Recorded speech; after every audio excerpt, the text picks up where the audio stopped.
Three, two, sending request. Hello, everybody. Welcome to Alternative Interactions. And Plutonic planes with Meten. um, this is our part three, talking about money. Um, and not just talking about money, but looking at the astrology that goes with this at the moment. And from our parts one and part two, I think we're really building up really nicely at the moment, aren't we, Meten? I mean, it looks like we're really onto something now with the energies and what's coming up. And so we've got some charts. Maten's done some amazing charts, which he's going to talk to us. He's going to explain more about what the planets do and mean. And obviously for me, who's pretty pants at that will be a real big help. And obviously I'll be interjecting on what I see. And so Maten, take it away. All right, so I'm going to layer it for you guys. So it may be something you want to hear again after it's done. So I'm going to start with the sun, which is our focal point of awareness. It's where the energy is, where the neutrinos are. It's over 70, 80% of the focus of this realm. Wherever the sun is, it brings us that focus and energy. And it's also ruled by gold. So gold is actually the metal that's imbued with this particular code. It's a light, it's a functional light, and it manifests through gold in this realm. That's how we find gold in the earth and we bring it out.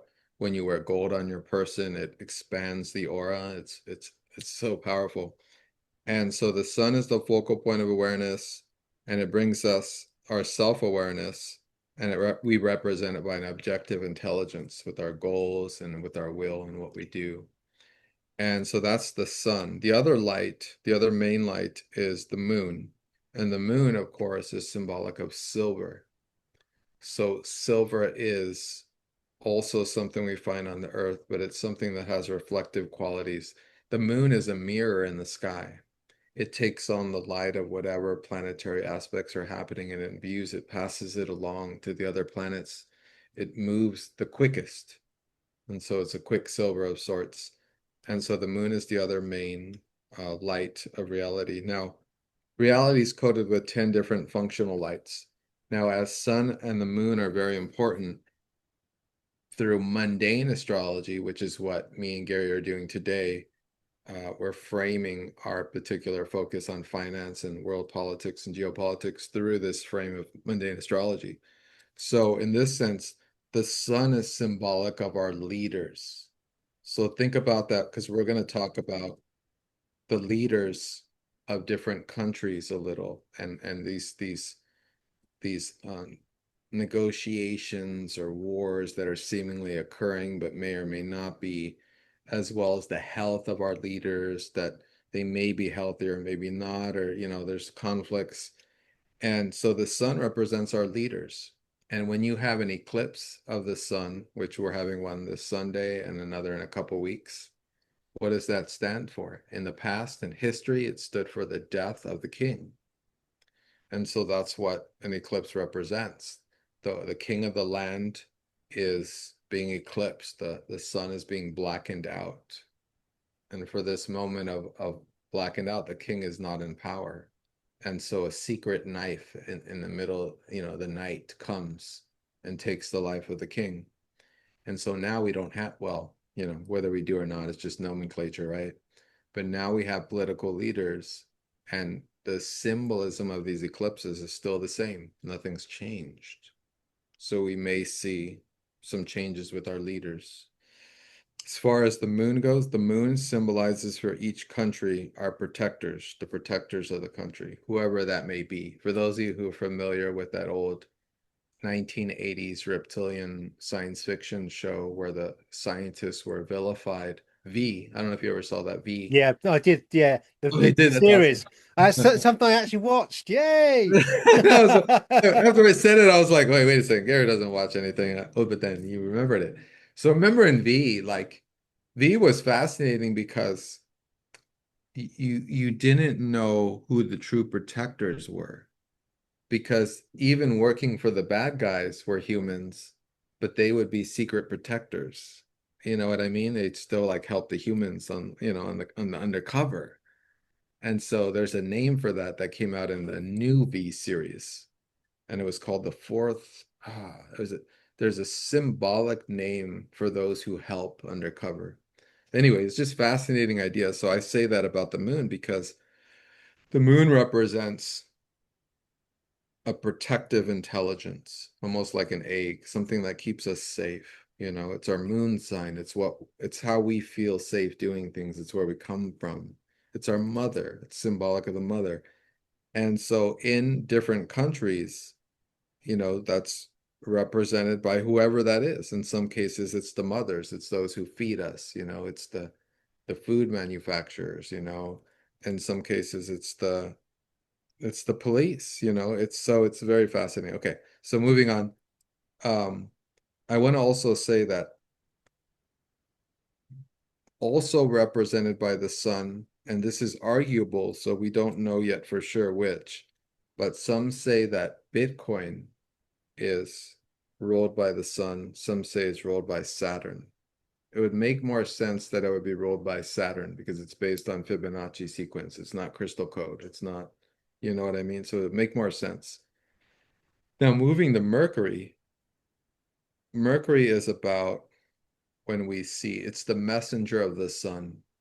So the leaders, which represents our sun, we have both false leaders, which are really just entertainers. You know, they're putting on the show. Oh, we're in a big war. We got to do this. We got to do that. There's egomaniacal, you know, stars on the stage. You know, prima donnas. You know, like egomaniacal, just maniacs. And so Mercury is the messenger of the real leaders, you know, the real humans that are in their heart, the real spiritual leaders. And as the messenger, as the emissary of those leaders, Mercury rules humans standing up for what's right. So it rules rebellions, it rules protests. And in the currency world, Mercury is symbolic of, I would say, the ISO 222 coins, a lot of which have Saturnian symbolism. So we'll bleed this into the mix. We'll fill it out into the mix.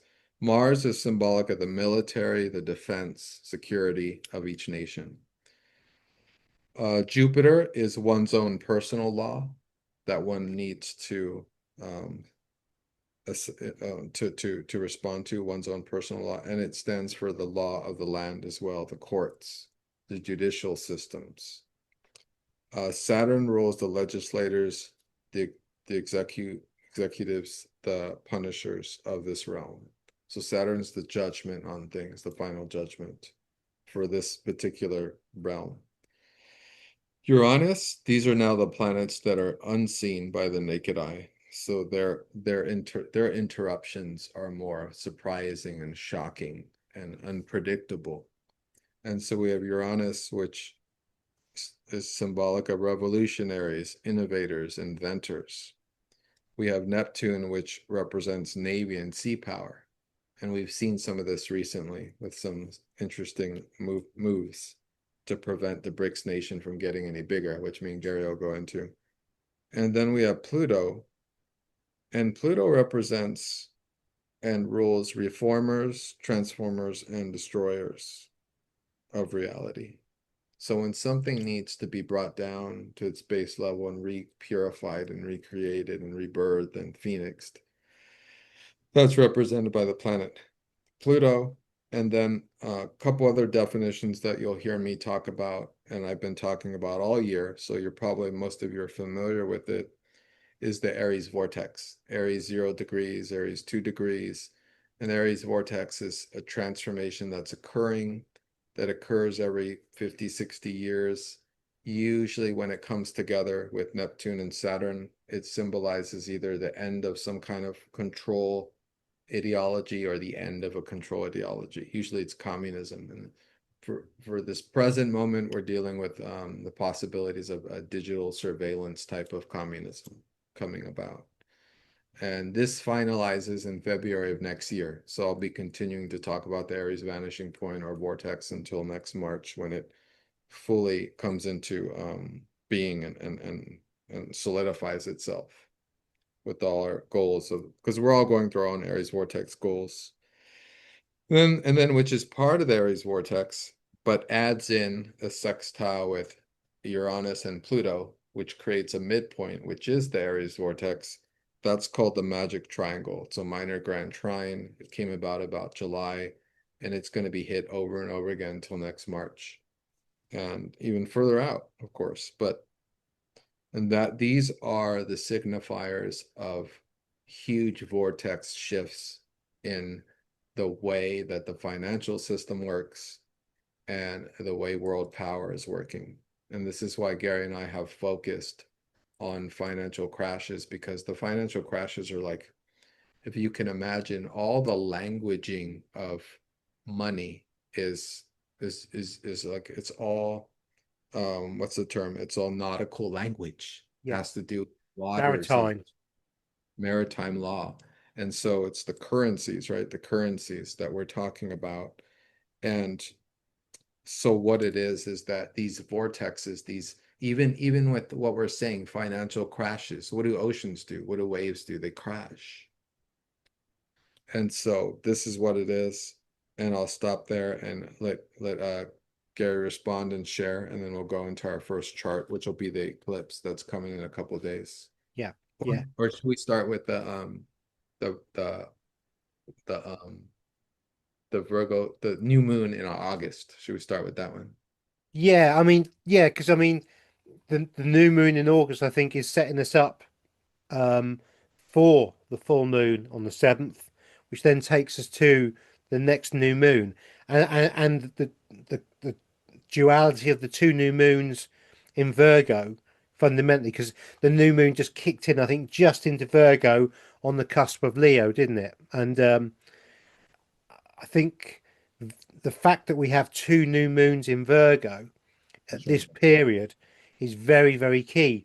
Um, because Virgo is often called the maiden, and the maiden for me, at the moment, with the divine energy, divine feminine coming online, which it has been really, really strongly, and it's Gaia. Fundamentally, the realm we live in is a female realm, and it's a nurturing realm, or it should be. And the fact that we've got the monetary system, which has been used by the masculine to suppress the feminine in such a way, I think this has connotations moving forward as Gaia is fully online in Virgo the maiden in the divine feminine. And so it's a build up of, or suppression of, what the bad divine masculine has been playing at while they've been doing their skullduggery and shenanigans over many, many, centuries fundamentally. So so yeah, obviously I'm not great with the planets. I've got a couple of notes here. I did a September reading, or a September look at what's coming in. Obviously many of you probably seen that, and if you haven't, it's quite interesting. Did it on the pendulum, which is a bit different, and I've also done an update on what came from that. Now, although that wasn't a financial one in any way, shape, or form, it was more about energy and what's coming in. It's all interlinked, and the 22nd of August, which is 22nd stroke 23rd, that new moon in Virgo, that is, I think, key to the beginning of um, where we're now coming up to, which will lead into October. So it's important. Let's put it that way. So if you want to bring that chart up of that initially, I think that's a good start. And again, thank you to Meten for his amazing charts and for the work he does in on the computer to do that. Let me just click on allow. There we go.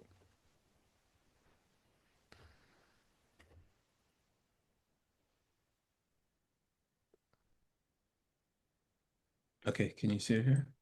I can see you're sharing, but yes, it's coming. Yes. Let me stretch it out because it's They have a new way of sharing on Zoom and it exposes my whole desktop. I don't like that. Okay. So this was the chart for the new moon, August 22nd. And I have it at 11:07. I wonder if I did it exact. Yeah, I did. Okay, awesome. So this is 11:07 p.m. Friday, day of Venus, August 22nd, Virgo new moon. Now, the significant thing about this is the 0 degree new moon. So it's a new beginning, right, in the beginning of Virgo. And that's also, no, it's not where the, I was thinking it was where the Venus star point was, but that's on the Aries vortex. But this is the end of Leo and the beginning of Virgo. So what Gary was saying was that, if I'm understanding you correctly, Gary, is you were talking about a kind of end sequence of a certain patriarchal kind of rule and establishment. And there was an essay by an astrologer a couple years ago who talked about the end, something, I forgot the name of the essay now, but I've talked about it before, the end of the old fathers or something. And it's by an evolutionary astrologer, the founder of evolutionary astrology, one of the founders. And it's about like the end of the Capricorn energy of the past, of that dominant control, the old fathers. And here we're having, this is happening, as Gary was saying, right on the eclipse of Leo. So right on the end, not a literal eclipse, but just the end of the Leo process right here. So it's the beginning of getting close to the beginning of fall, getting close to the end of summer, and it's a new beginning. And Leo is a masculine sign. So it is symbolic, can be symbolic of the patriarchy, and Virgo is a feminine sign. So this is a new beginning, and it's a new beginning in a sense of, Virgo is about, as Gary was saying, symbolic of the maiden or the virgin. And this means that it's a new founded energy. And this new founded energy moves away from the self, which is the focus of Leo, being ruled by the sun, to the rulership of service to others. Now, we know that the message in our time, for those of you who've listened to Gary's work and my own, doing the gene keys or doing the gates in human design, is I talk about, we both talk about how the energy of the evolutionary spirit of humanity is something that moves through all of us. There's no like dividing door or wall between all of us. The mind, the simultaneous mind, like your thoughts are my thoughts or Gary's thoughts, all these energies are moving through us at the same time. Maybe at different coalescence and maybe at different speeds, but ultimately we're all processing the same energies. So when there's a new beginning in a feminine sign like Virgo, and it symbolizes service to others, that means if we want to go forward in our evolutionary process, that we're accepting a new purification. And this is purification of the ego, because now we're moving away from the ego into service to others, where you realize that your thoughts are not just your thoughts, they're also everyone's fears and hopes and dreams. And your safety is also this person's safety. And so the line between us starts to dissolve as we acknowledge service and care for others. And it really happens. I mean, Gary and I were talking about this before the show. I had a buddy who gone through some shit in this last couple of days. I helped him out through some stuff, you know what I mean? Like I helped him out through, Yeah. which is no different than that me needing that at some point in the future, or have needed that in the past. And there was no distinction between me and him. He needed support. So I'm going to support that. And now that we're in September, we're in Virgo, it's a time of service and supporting others, because there are other energies coming into this purification of Virgo. Really, the fundamental grounding message, at least from my perspective, theme of this new moon cycle, which begins here at this chart on August 22nd, and it will go through until the March full moon in Pisces, or in Virgo, sorry, in Virgo, which will end the cycle, is that we're creating new healthy daily habits and rituals. And we're purifying our diet and eating right, and thus moving forward with our own health and well-being so we could be strong in order to deal with what comes next. Yeah. And because we're dealing with these eclipses and we're dealing with more changing energies. But I'll stop right there for Gary, if you want to add some stuff, Gary. Yeah, yeah, it's very interesting. You use the term virgin with the Virgo. Okay. Now, in our modern context, virgin, we all know what it means. But actually, when you go back in time, virgin actually meant wise woman. And the wise woman who lived on the outskirts, who would have been classed as potentially a witch or a seer or had psychic abilities, would have been known as the virgin. And often a woman who was a single parent would be called a virgin back in the day. And so we have this duality of language, that the meanings have been changed slightly, which is very interesting. But when we take that connotation of Virgo's just come in, who's the maiden, who's the wise woman, who who has the knowledge and the understanding and the memory of what has been, to create a change that can, some wisdom that can be impacted and placed into everybody to guide us into something completely new, or to remember what has been. It's very, very fascinating. And again, Leo for me was about the divine masculine beginning to come online. You know, um, we have far more women as truthers in this community. What awake, are women. 90% women, 10% male, literally.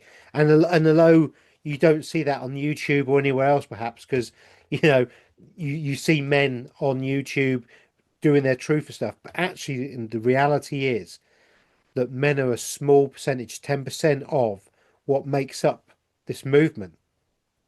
And so Leo for me was about waking the men up, even if it was subconsciously, and give them a good poke for the divine feminine, the wise woman, to come in and to start leading, and the men to start to follow and wake up, and continue that growth and birth of things that are coming online and beginning to come online now, that I think we're going to see in the future. So yeah. Yeah, well said. I won't add too much else to the chart, except one thing we see here is with this Virgo cycle is the opposing energy is in Pisces. And we've talked about this before. The North Node destiny is in Pisces and the South Node destiny is in Virgo. So this is also represents a purification of the mind, of being overly dependent on the mind. This is like a clearing of the mind. And also, again, as I've mentioned, the whole thematic for this year and a half cycle where the North Node is in Pisces is about allowing, the veil that that Pisces has, allowing that veil to be, and the trust, not to use the mind and to like try and, get underneath the veil and see what's happening, instead to feel intuitively through your personal authority, your human design authority in your body, what is happening. So instead of to think through it, to feel through it. So again, it's also in an earth sign. So it's again that reminder of every day spending time with nature. So your field recalibrates itself. And so it clears all the toxin of all this social media and internet usage, and blue light usage. And so that you're getting back, you're creating that space and time to get back in your body and process and absorb the frequencies, the crystalline frequencies that we're moving into, and leaving that Fibonacci frequency behind, which is not us, which is attempting to catch us in its web. But we're shifting our frequency to a different density. Yeah, So, yeah. Because let's be very clear, the Fibonacci sequence is a male energy, predominantly a male energy, and the crystalline or the Chris code, the creational energy is female. And so we really are at that point. And again, for those who don't quite understand what we're talking about, I have got videos and I'm going to do a Chris code one in the very near future because we're at the cusp of the split. Um, the Fibonacci sequence, when you see like the snail shell, that's not really the Fibonacci sequence. That's actually the Chris code. But because they both look so similar, you couldn't tell them apart until you overlay them, and then you can see a difference very clearly. But it's only at the seventh point or the seventh period of mathematical equation where we get to get the split. And we're at the seventh point now. We really are. Um, Now, I'm not talking like astrology wise as such here, though I'm sure it does have a huge bearing on this. I can't quite work out how we are because, again, our dates and the calendars and everything else have all been played with. So, to understand exactly where we really truly are is very difficult. But what we can do is by observation and understanding of these principles, see where we are. And again, Virgo coming in, divine feminine, crystalline code, the creational code. Very powerful, very, very powerful. And this is setting up change. As far as I'm concerned, this is the setup of change now because Gaia's online and Gaia has been suppressed for thousands of years. You know, at least 4,000, 6,000 years or so, Gaia's been suppressed. And so Gaia is coming back online. And we're going to see the signs more and more often and more clearly. And this, for me, is one of those defining dates where when we look back through the fog that we can't see through, we'll be able to see it. But at the moment, I'm using the feel. What does it feel like to me? Because we have no clarity through our eyes at the moment at all, because the noise and the fog is so dense with the multi layers of confusion that we're given. yeah, we're doing the best. We're groping in the dark, really. Yeah, And that's the symbolism of an eclipse. No one really knows what goes on during eclipses because the sun is blackened out, so we can't really see. Even on the psychic level, we're partially stifled. But we will have a moment this month between the eclipses where there will be some ability to see, and we'll go over that. I'm going to pull up the eclipse chart now, Gary. yep. Is that the seventh? Yeah, this is the day after tomorrow. So this is the eclipse that's coming up that all of you are really feeling. I mean, and it is, as far as impact in your life, this is the most powerful eclipse of the month because it symbolizes endings. So I'm sure many of you are feeling that. I just told you guys a buddy of mine just escaped a situation that was pretty horrific. And you know, we were talking and I was like, you know, you got to get out of there before the eclipse. And he did. So it was awesome. You know, and it's the culmination of that event because the full moon builds and builds and builds and builds. And even before it culminates in its exactitude, it's already over, it's already hit. And so it's already eclipsed, like the ending is there. And it's the ending of whatever was before.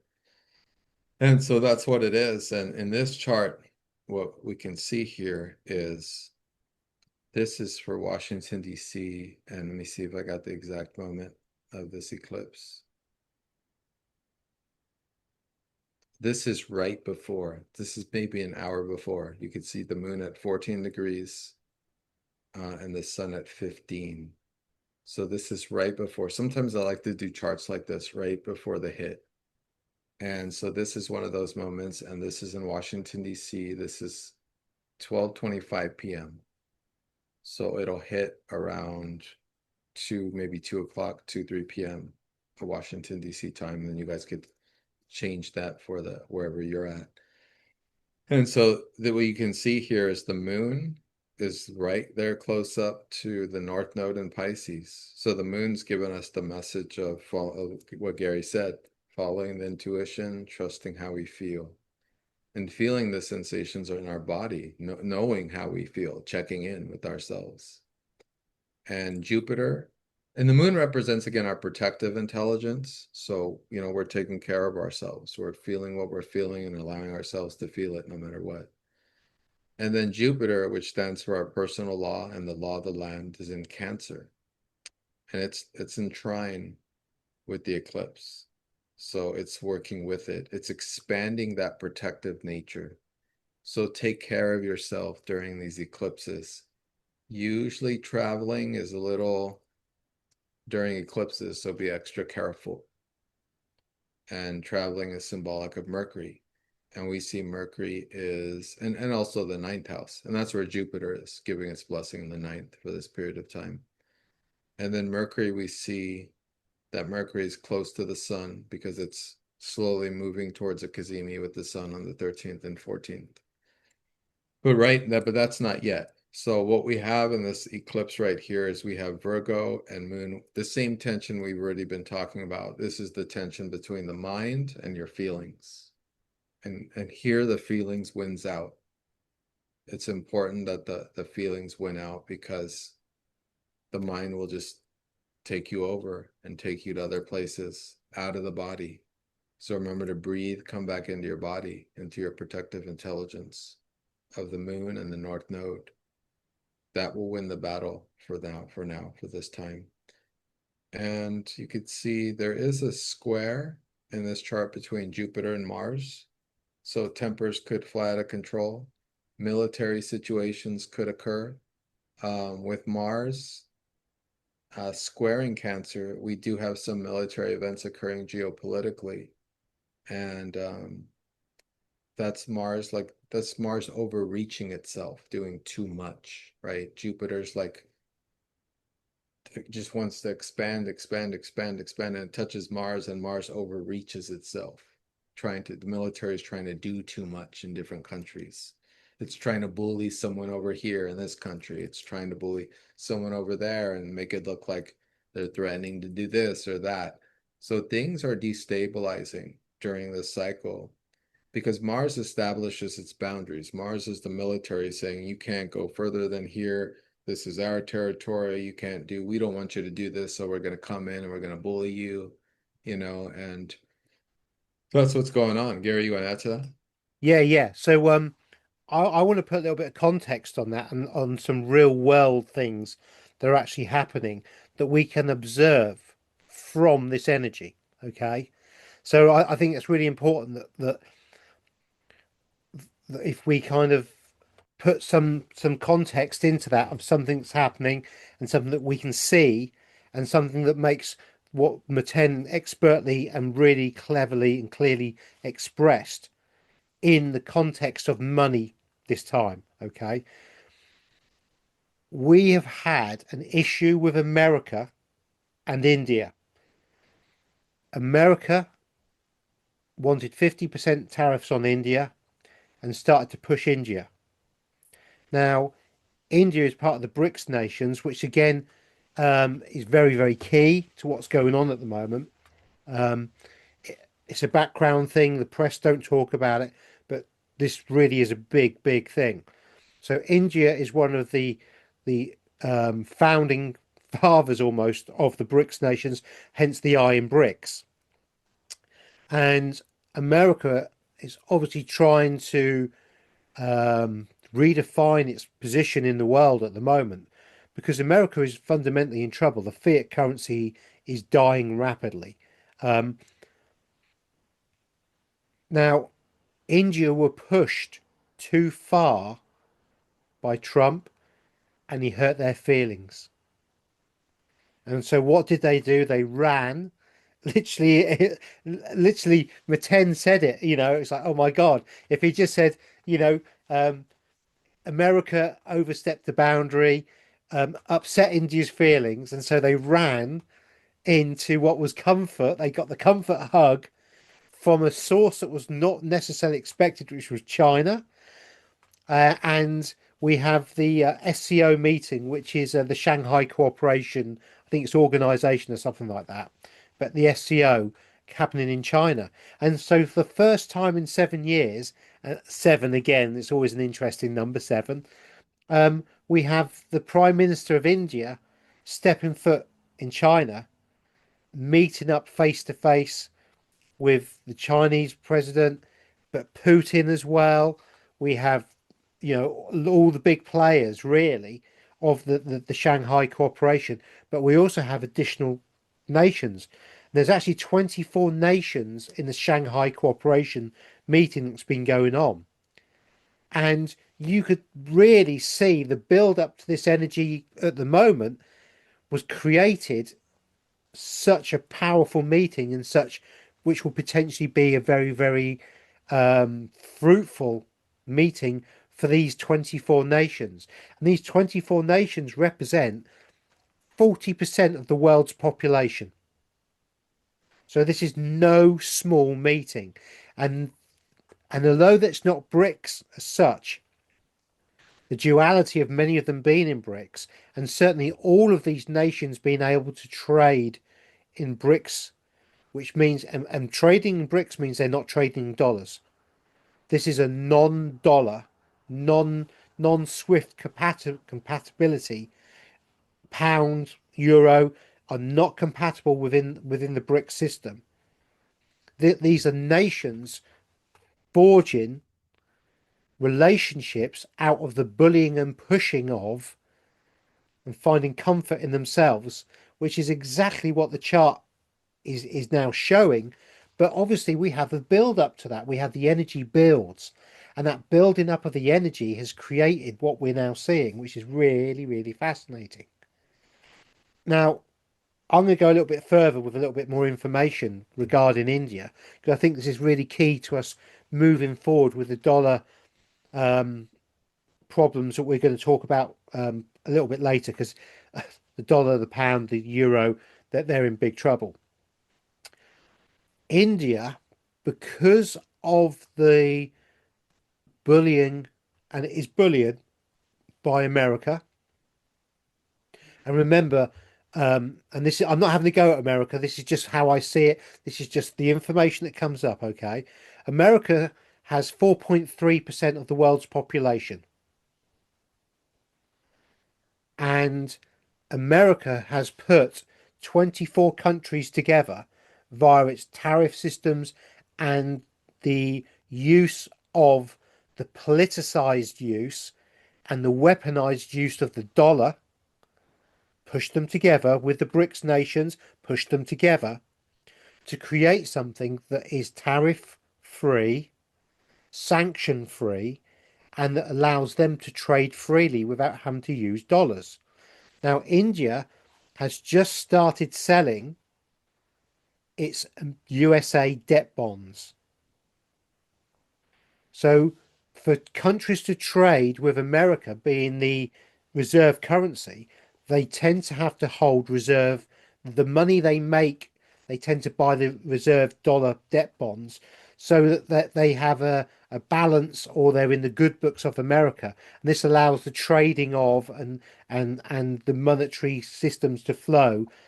And obviously, if there's some kind of problem, because these countries are holding dollars as in debt, they always have some form of currency in which they can pay back these debts. So it's kind of like an insurance policy for both sides, as if you want. But America gets a better deal out of it for sure, because, how can I put it? It keeps the dollar artificially strong. Okay. But also that causes problems with the dollar, because an artificially strong dollar means that manufacturing costs are higher, and so it's more difficult to sell stuff. Hence why India, China, Vietnam, these countries are manufacturing hubs, because the labor is cheap, the currency is weak compared to the dollar, and so businesses can make more money manufacturing and selling stuff back into America using this debt system. Now, India's had enough, and they've started selling USA debt bonds. Now, I think they've only sold something like 6 billion so far. I think they hold something like 360 billion. So, not a huge amount, but significantly, the 6 billion they sold, they purchased gold with it. Wow. Who are they selling the bonds to, Gary? Do you know? Do we Back, know? back to America. They return them back to America, and the America has to give them fundamentally the credit for it, and that credit they took back as gold Okay, got because it. it's fundamentally credit, isn't it? They're holding American dollars for America, and so I mean there's something called Operation Sandman, and we haven't really talked about that for a very long time, and that probably people have forgotten about that. But apparently, Operation Sandman is like 100 odd nations, and over one weekend at some point specifically, all these 100 nations have a fundamental agreement, and whether it's true or not, I don't know. But I am getting flesh of the goose on this one that all 100 or 109 10 nations will sell or require the return of their dollars for their currency or gold from America.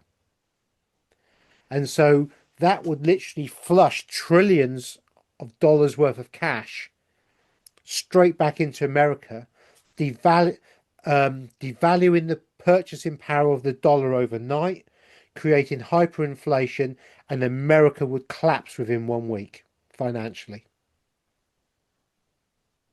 Now we know that both sides want this We do. because That's the America, oxymoron of it all, isn't it? the stock, you said oxymoron, the Yeah, paradox of it, no, for sure, because they want collapse. They foster, this country fosters and supports its rebellions because it wants to control them.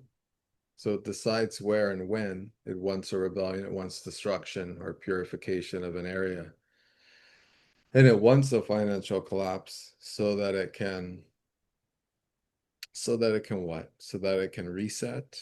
yeah, What does this reset look like? Me and Gary have been talking about this for a while now, of what this reset, many have talked about what this reset looks like. We don't know ultimately exactly what it's going to look like, but we know what they're doing as far as at least what's being shared on the stage. We know countries are purchasing gold. This country is too. Silver as well. We know silver is needed. So it looks to all eyes like there's going to finally be a foundation for a financial system, or at least a partial foundation is what it looks like with all this purchasing of gold and silver and perhaps all this derivative financing, banking coming to either a partial end or a full end. We don't know how they're exactly going to organize this system, but astrologically, the planets as symbolic markers of time and representing these particular currencies, right? In some cases, the yeah, sun, gold, the moon, silver, Saturn, Bitcoin, to all probability, the ISO 222 coins, Mercury, and they have some Saturnian symbolism, but mainly Mercury is for XRP. And so we know that all these things are occurring, so they'll be a part of the system. All these like planetary movements are showing us that, yeah, gold will be a part of it, silver will be a part of it, Mercury, you know, the cryptocurrencies, right, for Mercury and Saturn. So all that's going to be involved. What's fascinating to me is that this derivative system that we've had, ever since the gold standard was taken away, and even before with the creation of the Federal Reserve in 1912, 1913, the act, is that's based on, in a way, it's based on more Neptunian and you're honest, like planets that you can't see, right? Deception. That would be Neptune, deception. Deceptive practices, we have money, but we don't. We create it out of thin air, yeah, right? Creating something out of thin air is creating it in another reality first, so you have a fictional construct where you're creating something, but you created it. So how does it really even exist if it's not bound to gold or silver like in the past? So our concept of modern money is Neptunian, it's Piscean, it's illusory, You know, it's a construct. It's an agreement that we all make, you know, and we even have money like that. Cryptocurrency, arguably based on crypt, based on something that's dead, right? Is in essence kind of ruled very, it's a similar process. I mean, we agree that it has value because it's a means of exchange through electrical means, you know, across the plane, you know. Yeah. And so it's all very fascinating to me when I see, you know, all these nautical metaphors being used for the movement of the planets as well as the movement of our currencies, because they need to move. We buy things, countries buy things, you know, we sell things, we trade, you know, all that needs to move. So it's a nautical world where there's ships continually moving and waves and crashes and crests and so it's like this world where things are going to have to be continuously exchanged, but now there's going to be new mediums. The ships are going to look different, right? From one continent to another. How will the money, you know, the money, the construct be transferred? You know, what are the new mediums? We're it could be argued that we're already in this kind of digital surveillance system because we're already doing that. We're already using cryptos and credit cards and PayPals and Stripes and you know what I mean? And Venmos. So is it going to look much different than we already have? You know, we hope it's not going to look like the model that, you know, the East carries, you know, or is seeming to be creating. But I'll stop there and we'll go to another chart. Anything else to add? I don't think I have anything else to add to this No, chart. I mean, I have got a little bit on tether, which is really quite Oh yeah, fascinating, yeah, yeah. right? I mean, tether. So, what do you do when you tie a boat to the shore or the dock? You tether it. Oh, that's a good one. Okay, That's right uh, now tether hasn't been audited because tether, I think, is based in the Bahamas. So, tether, I think, was the third largest purchaser of American debt bonds recently right. That's right. because nobody else wants to buy them. Where Tether got the money from to purchase that is questionable, but probably likely from their profits. Now, Tether stroke stablecoin, um, you know, all the stable coins, you know, I think because isn't the stable coins part of the Tether or Tether's part of the stable coins? I'm not quite sure because people use the word Tether and then stable coin the same sort of thing. How, is stablecoin part of Tether? Is Tether the controller of stablecoin? I don't know that exactly either. There's different types of stable coins, Yeah, yeah. Okay. so I don't know. But I know Tether was one of the main ones, or is Yeah, one of the main ones. yeah.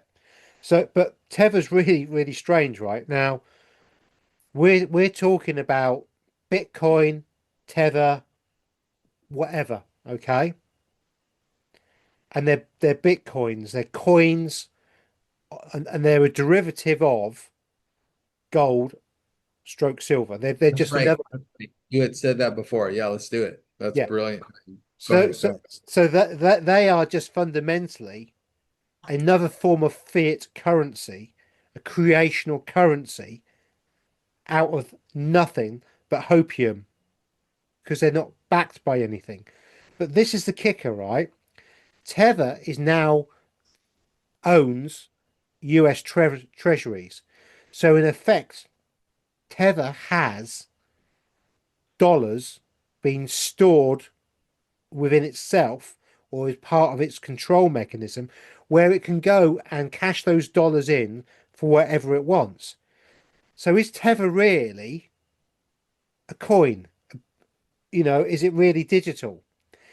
And this is where it gets really, really funny. And I think, well, a crock, and it really is.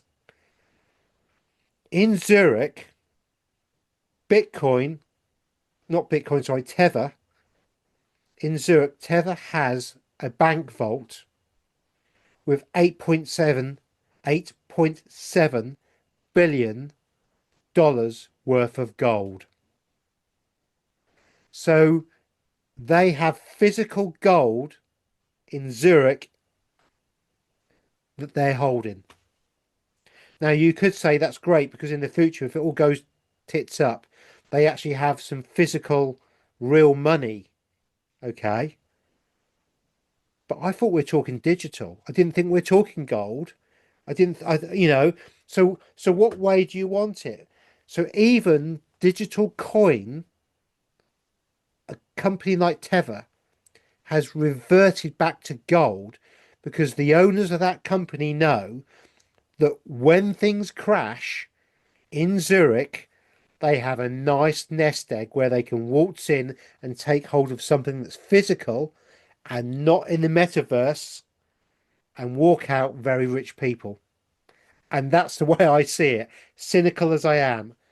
So what are your thoughts on that, Meten? Because obviously 8.7 billion in physical gold in the Zurich um, vault is no small potatoes.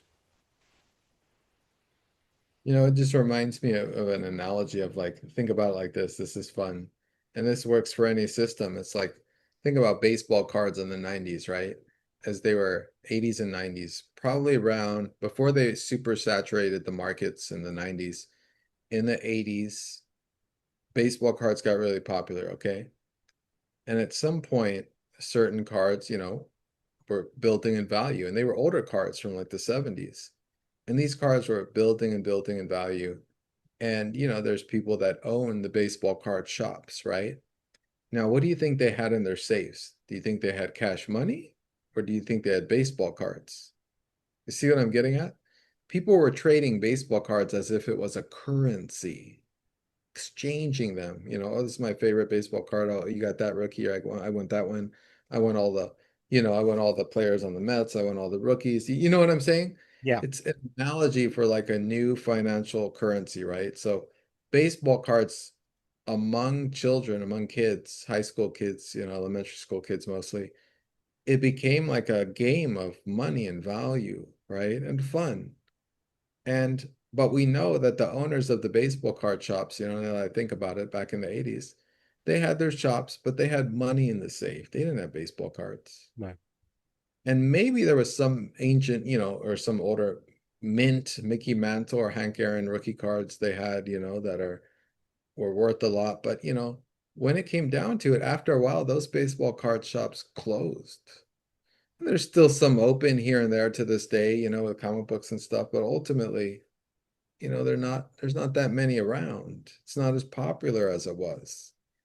Now, those who were smart and sold their businesses, did they walk away with cards or did they cash it all in and keep their money? You know what I mean? Yeah, yeah, So it's the same thing. It's like you create something new and fun like cryptocurrencies, and it's cool. It's cool. Baseball cards, you pass it around, you talk about it, you have fun investing, it's a huge game of ups and downs, it's very dramatic, it's very emotional, it's a nice roller coaster ride. But these companies, these baseball card owners, right, or like shop owners, what do they own? Do they own those cryptocurrencies or are they using those cryptocurrencies to purchase what you said? physical metals, And the so real what do they money. think in safe? Do they have do they have digital currencies in their safe? No. They have metals. Metals which symbolize the sun, the moon, right? And as you have said in other videos, when you said that these cryptocurrencies, cash, all these like digital systems of currency, like they're all derivatives, right? They're not actual value. They're value, but they're derivatives of one central value, right? The sun, which gives us the energy, which gives the life force, right? Creates the life force. And in essence, it reminds me of the Dead Can Dance song called Children of the Sun. These derivative currencies, they're all children of the sun. Yeah, The sun's the ultimate determiner of value. It is the value. But also in this realm, like I have to add in that, Saturn is the first in old times, in ancient times, in Hellenistic astrology, Saturn is the first. Saturn is the first planet. And we've known from our own researching that there's all this talk that Saturn rules this realm, right? It's a Saturnian realm. It's a physical reality.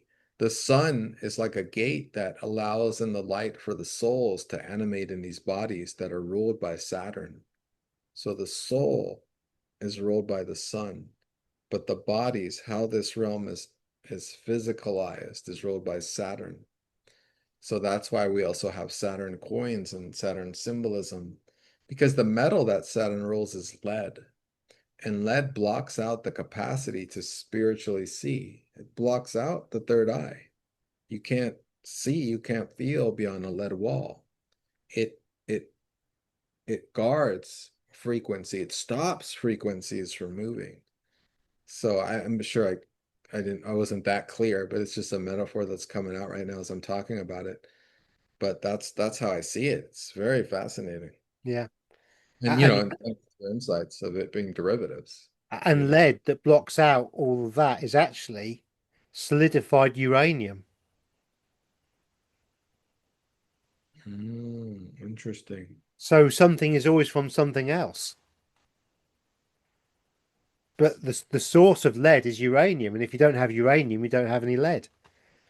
And if you don't have any gold, you don't have any money or fiat currency. You don't have any crypt coin. You don't have anything else because the gold is the real. And again, silver is as well. I mean, don't forget that I think the Jewish word for money is silver, and in the United Kingdom, it's sterling. Our money is sterling, sterling silver. This may be too abstract, but when we push it further as an adage, as a philosophical adage for the nature of reality, something is always a symbol for something else. We're speaking right now in words, but our words are attempting to grasp abstract concepts which symbolize what we're talking about, which have actual reality. But in order to convey an understanding, we have to use like these abstract metaphors. We have to use these conceptualizations of physical things, but through language, we're still not there. You know what I mean? Yeah, yeah, We're we're off a little, yeah, because we're talking about it. It's moving how it's moving in the world underneath the rays of the sun and the lights of all the planets. Its frequency is moving according to those movements, and we're doing our best to communicate the understanding of those movements. yeah. But understanding itself is an attempt to grasp something in movement. We can barely grasp it, is what maybe I'm getting too abstract and It's philosophical. like trying to grasp water, isn't it? You can Yeah, I feel know. it, you can touch it, and in different states it can be hard. But ultimately, if you hold on to the water long enough in your hand, it will always drain away. And that's the ultimate Plato of reality. Like Plato is something, the Plato of how reality is formed and molded and put together from its clay. It is a type of water. Neptune is symbolic of the nature of reality, an imaginative fluid that we use Saturn to construct into physical realities. So the ultimate nature of reality is what Neptune stands for: the oceans, the Yeah. deep, the water, the currencies. And that's why they call it the currencies, I think, because they've always known the controlling forces of the Babylon cursed monetary system that we're currently under, that you can never hold that currency, that current, that water in your hand. It will always slip away, and it'll slip away somewhere else to create something else. And that's why even our usage of money is very fluid, Yes, for the whole outdated concepts of I have this much money, you have that much money. I don't have this much money and you don't have that much money. It's always in flux and movement. It's dead if it's not moving hands. It's correct. not traded or exchanged or utilized. The utilization itself is the life force and movement. Yeah, Hoarding, that's why hoarding money or hoarding physical things is like, we'd all do that to some degree, I imagine, but the movement of it is what creates the flow of life. yeah. Receive the rays of the sunlight, actually riding on these currents and seas. So yeah, that's fascinating, man. We're That is. getting too Yeah, no, yeah. Let's go on to the next slide because I mean, I obviously want to talk about gold and silver more, and and I've got a lot more to go on with the gold and silver. But but that's just interesting that what Meten said about the seventh and the building and how he described it is exactly what we see with the SCO currently, BRICS nations, and how things are headed in that way. So anyway, yeah. So what date's this? Is this the 21st or 22nd? No, we're doing this is the Cazimi on Ah, the September 3rd. 13th. Yeah. So we talked about this, me and Gary talked about this. It's like a little interim period between the chaos of the eclipses. And so we wanted to bring that to your guys' attention if you're not already aware. On the 13th, 14th, for some reason when I move it, oh yeah, now that I move it, I can't see the exact date, but it's around the 13th, 14th that Mercury will come into Cazimi with the sun. That means that the sun, when any time a planet goes into the sun, it gets burned and it experiences a death, a rebirth, a phoenixing of sorts. So when it's at the exact point, it's completely purified and dying and dead. And so only its essence is surviving its soul. And so there's a certain power in that. And so Mercury's soul, its awareness, its as the emissary of the sun, will be in its most intuitive apprehension of what is happening in the world. And so in that moment, there will be like a psychic overlay or a psychic opening. So these are days that we can meditate and we can really go somewhere and get some good hits of like a precognitive hits of the future, what's going to be occurring. Because Uranus is opening this up in Gemini as well. And it is, Gemini is square with Virgo, but it's not an exact square in this particular case. But that's where it's happening in the middle of the Virgo. So again, we continue with this Virgo cycle where we have the new moon in August, and then we have this Cazimi in Virgo where the mind overreaches itself and is able to expand itself and logic collapses, and we have a precognitive glances at the future. So it's a very special time in this month. And then we'll have a renewal and a whole nother new moon eclipse on September 21st. Yeah, yeah, yeah. And what's particularly interesting, not monetary wise necessarily, but we've got to remember that everything's linked. You know, the butterfly effect. You know, a butterfly can flap its wings in Mexico, and there can be a hurricane in China. We know that with geoengineering and stuff, it doesn't work that way as such. But we have the butterfly effect, and this is a multi-dimensional, multi-faceted realm that we live in.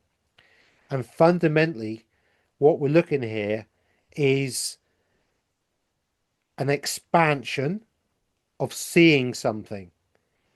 But not only do we have that at this date in London, which for the UK is quite an important day, obviously, is there's a march, a freedom march, a freedom rally going on in London. And I'm getting flesh of the goose on this. Now, there could be some shenanigans, there may not be. And I'm not saying shenanigans from the people attending. I'm talking about governmental interference. And remember, government governs the mind. That's what government means. It's just mind control. You know, the deflection of and the illusion of. You know, it's no different to money. You know, government and money are the same thing, really, aren't they? They're just mind control, govern of the mind. You think something's a reality when in actual fact it's completely different. Now, this period, although it's not monetarily connected particularly, could be key to social political events that then have a knock-on effect of the money. And so, how can I put this? If from this event, everybody who attended decided that they're not going to work on the Monday, and there was a national strike and everyone's shut down, say, that shutdown would have such an effect on the country of the United Kingdom at the moment in our critical position because we are fundamentally on our knees and our government has created this position on purpose. And we'll talk about this in a little while, after another slide, because we will go into the political stuff a little bit later because we have to.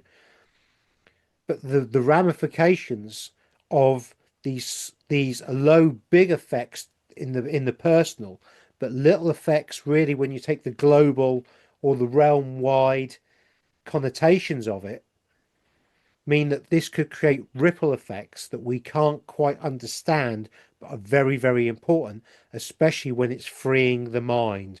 And we get onto this later on with the 21st and 22nd. Yeah. I'm going to add to that because Gary was brought up the protest. So you guys can see the astrology in action. So as I said in the beginning of this broadcast, that Mercury is symbolic of rebellions. It's the voice of the people. It's the emissary of the true leaders of the sun, which could also be symbolic of false leaders. So Mercury in the heart of the sun is the rebellion coming to the leaders, coming for them to have to deal with. And it's in a very and as Gary mentioned, what's happening in Britain, like that's incredible. I mean, that's it happening right there. That's the peak of it. And it could be happening elsewhere as well. So be aware of that. And it's up in opposition to the North Node. So it's the South Node. So it's based on karma and the history, what's been going on in Britain in the last couple of years, last 5, 10, 15, 20 years, and all the shit that the people have had to deal with. And it's coming to a head, and they're done with it. Virgo South Node, we're sick of it. We're sick of this. This is not correct. Yeah, We're going to forward in a different direction. yeah, And now, as Gary mentioned, we'll go on to the 21st, 22nd. Now, in preparation for that, I want to show you this chart in movement. So we have Mars in Libra, and it's in Libra right now, presently. And Mars in Libra wants to protest for the rights of everyone. It loves to protest. It loves to speak up for justice and the balance of the scales, is what Libra is symbolic of. And Mars likes to establish boundaries. This is mine, this is yours, this is correct, this is not, this is just. And so in Libra, that's what's happening. Now, around the 18th, 19th, around this next chart I'm going to put up, Mars will be in Scorpio. We'll be moving into Scorpio. Once it moves into Scorpio, it will square Pluto. And Pluto's in Aquarius, 1 degree. And I think Pluto is retrograde. So it'll be moving back.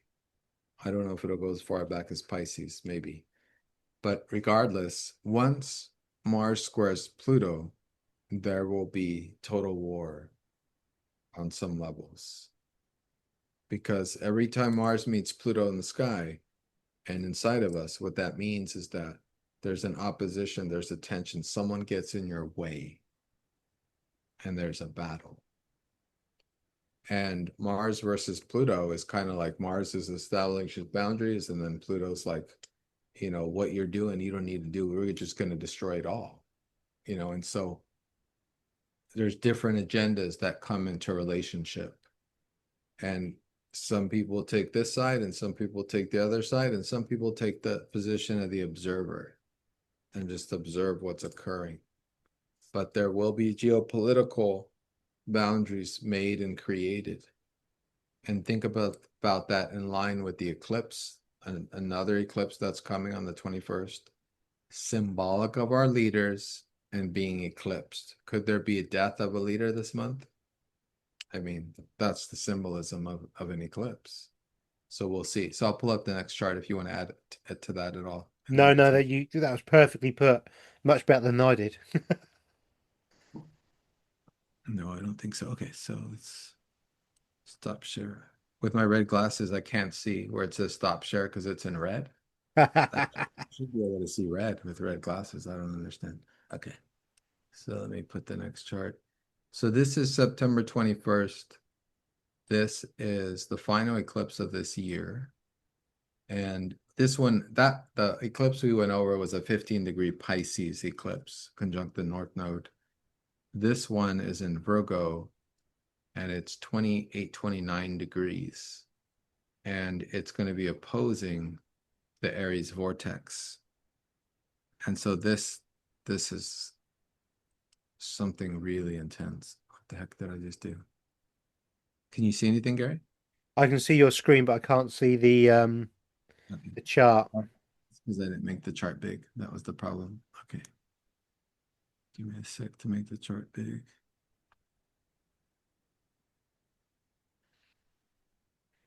You can kind of see with what Meten's talking about at the moment, why we're focusing on the money so much at the moment, because the turmoil creates this wave, and again, money's liquid, this wave of of uncertainty, and with the political issues and the different agendas going on, we can really see that certain things are going to take a big squeeze with these energies, the way Maten's going to explain them, and the way I see what's going on as well. This is it's literally like setting something up for the fall. You know, the emperor has no more clothes, literally, and we're seeing is the clothing, the stitching falling from the clothing.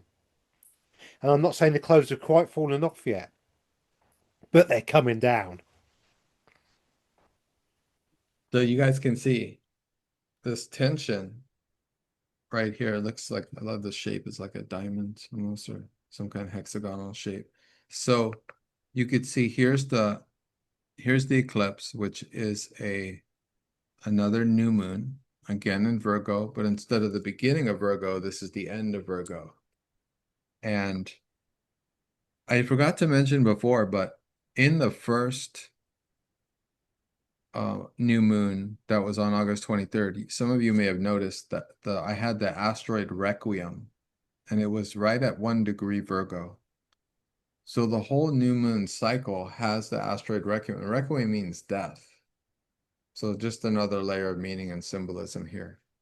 In this case, Requiem is up to 9 degrees Virgo, but it's not conjunct this particular eclipse, the solar eclipse, new Nines moon. are ending, by the way, aren't they?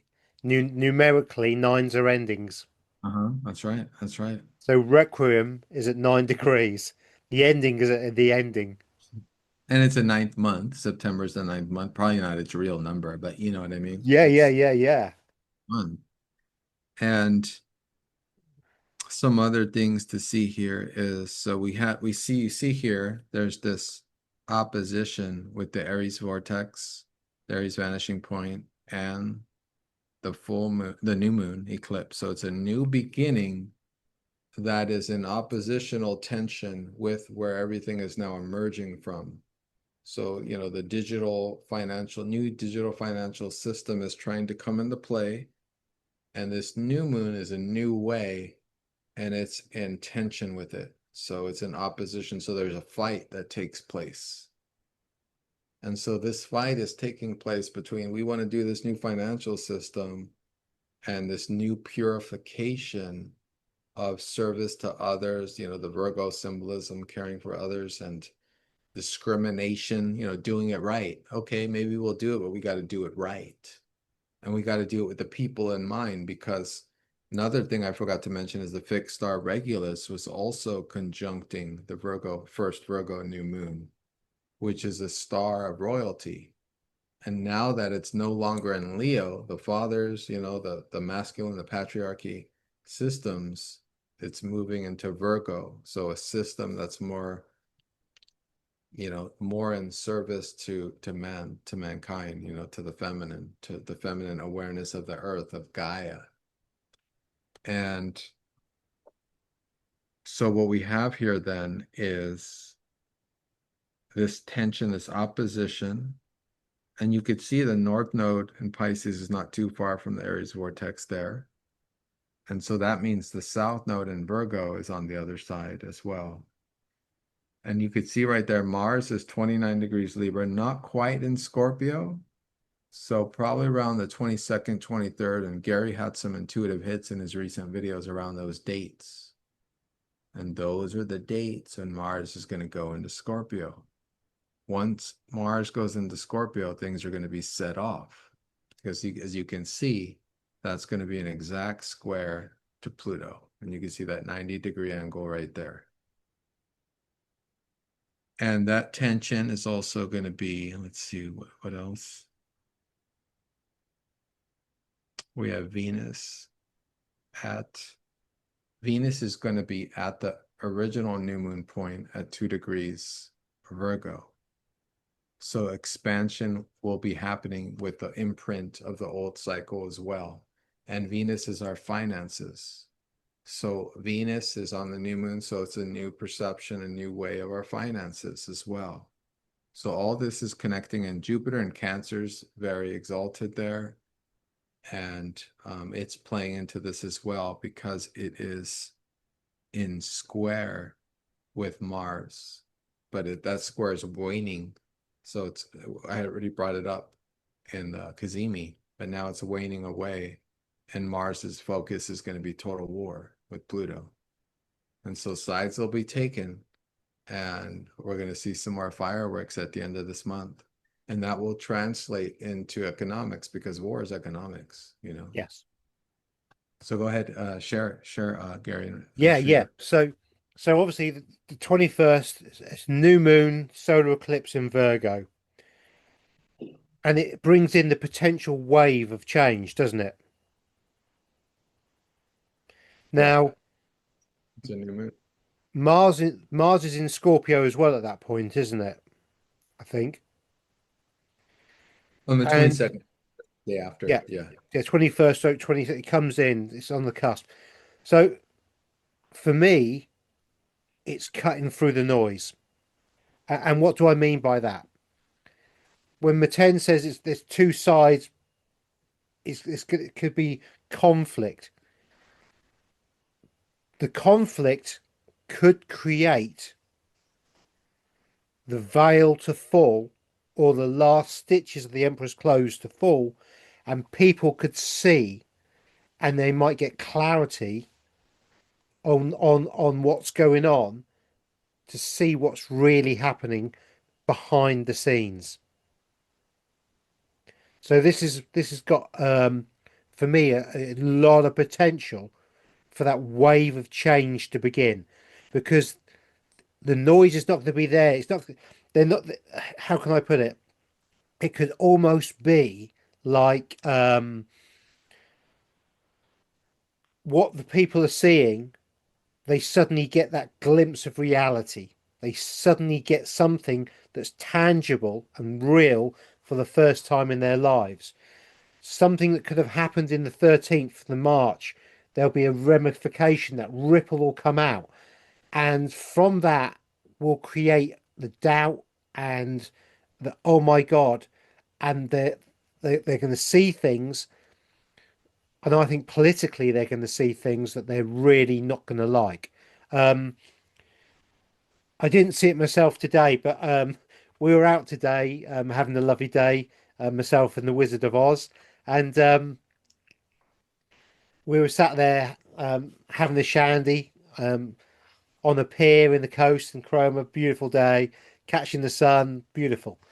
And we heard the next table talking about a lady called Angela Rayner, who's just been resigned or left the government in the UK, and so the corruption of the government in the UK and the control mechanisms that they're implying, and the things that they're trying to bring in for their masters financially, we're going to see a wave of things happening. And I do believe this is going to be quite a key period for that, because this then links into exactly the next day for me. So we get this whoosh of you know noise cut through. We're going to start seeing the veil's going to lift, the curtain could be pulled back for a moment, and people suddenly get a glimpse of reality. They might even get the old slap round the face with a wet fish job, crash, oh my God, you know and then we go into the 22nd, and I think the two being so big and so important together really do make a huge change, and something that like I said on the pendulum, I did a September look on the pendulum, and it brought through huge changes, and the there are external forces that we can't even conceive of yet that I think are going to be coming into play around this period of time. And I'm getting flesh of the goose because I'm actually thinking about. I know it sounds absolutely crazy to many, but for the guys and girls, the Femi, beautiful guys, girls who follow us, the Three Eye Atlas is big news, and I think we're going to get bigger news, and I think we're going to start seeing external forces coming in that show things up for what they really are, and it's going to be a very turbulent but very interesting time. And as Meten quite rightly said, if we sit back and observe but do not absorb the energy, we're in for a little bit of clarity during this next few days, just before and obviously just after, because these energies aren't like a switch. They don't just last one day. They last, they build and then they drop, but the ramifications of those things can be felt for, it's up to about 6 months, Meten, these things can last. Oh yeah, the eclipses, depending on the particular saral cycle, anywhere from 3 months to 6 months to a year to more than 1 year. Yeah, yeah. So the fact that we have two big periods, two big dates next to each other, bang bang, and we're going to get into the 20 seconds in a little while, because for me that is really key as well. you know it's going to change things drastically. Now, I'm not sure how it's going to change the monetary system, but there could be certain things like, so for instance, the fiat currency, we call our currency is fiat, okay? And fiat means it's backed by nothing apart from hopium and fresh air and faith. Now, could we get that clarity at that point? The understanding suddenly, the masses suddenly understand that their money is actually just faith, and it's not real at all in any way, sense of, you know, and that they've been working their whole lives, toiling, you know, 30, 50, 60, 100 hours a week just to pay bills and pay everything else. And they suddenly get the realization that they've been duped. Can you imagine the anguish and what's going to come from that? And these are the type of energies I think we're going to start seeing and feeling. I think we're going to start seeing this kind of stuff going, particularly with the 22nd. Have you got anything else to add on the 21st, 10? No, we can go. I don't have a chart for the 22nd because it'll just be the movement. It'll be subtle movements, Yeah, but we'll know that Mars will be directly in Scorpio yeah, and we'll be at also fall equinox. yeah, yeah, It's not necessarily exact, but it's around fall equinox that yeah, we categorize it at this time, 22nd.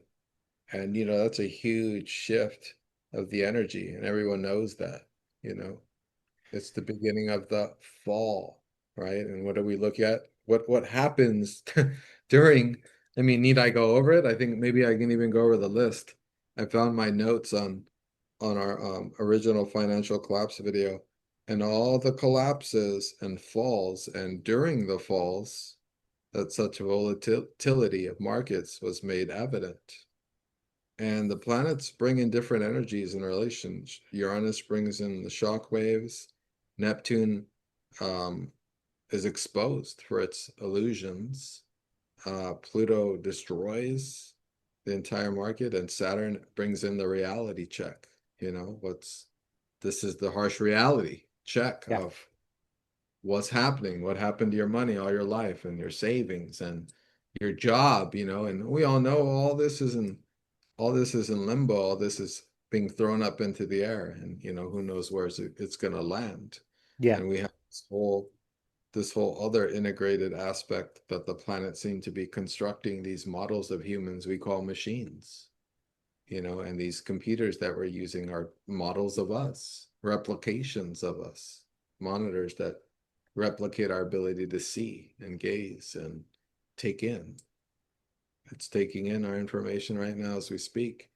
but it's also providing us with sharing it with the world. So, you have both sides of it, it's an amazing Yeah. tool nonetheless. So it looks like we're headed towards another fall, as me and Gary discussed in the other videos. It looks like October is, or rather September is showing us hints and foreshadowing of what can occur in October, November. And we have an October 21st chart to put on for the That's the new month. one. Yeah, yeah. So I'll just go back over on the 22nd on my notes, okay? So Okay. on the 22nd, Mars enters Scorpio. Hold So on, you're doing this. Hold on, you're doing this for the October chart? no, no, this is the 22nd. So Okay. this is the next day, literally. So we looked at the chart for the 21st, and the next day, literally, Mars enters Scorpio and the Sun enters Libra. And this builds determination and willpower and a willingness to take action. So literally the day before, something could be seen, the veil could be dropped. We suddenly see this determination and willpower of the this is the energy coming in, and then we see the willingness to take action. The two being one day after the other doesn't give the people time to think. There's no processing time. There's no time to go back and sit back and think, in a week's time when, or 3 or 4 or 5 days later, when that energy could be coming in. It's bam, bam, you know? And for me, that's the key point about this. It's the double whammy of it, you know. So on the 22nd, the sun's going to be in Libra. And this questions, who are you? What's your identity and what's your purpose? And this goes back to exactly what we were saying on the 21st, when it's you're cutting through the noise, you know, the potential wave of change. Something's coming up. Hello, everybody. Well, this is the end of part one. Meten and I did such a long video, we've actually cut it into two. So we've decided to naturally end it at this point. And there'll be a second video coming out very, very shortly with the part two, which will be 4. So this is the end of number 3, our third monetary one, and the part 4 will be coming out soon after. So just thought I'd give you this little message at the end, just so you thought, oh, it just finished just like that. So there we go. So thank you very much. Love, light, and blessings, everybody. And I shall see you, and Meten will see you on the 4th one that's coming out soon after we've dropped this one. So thank you very much. Love, light, and blessings.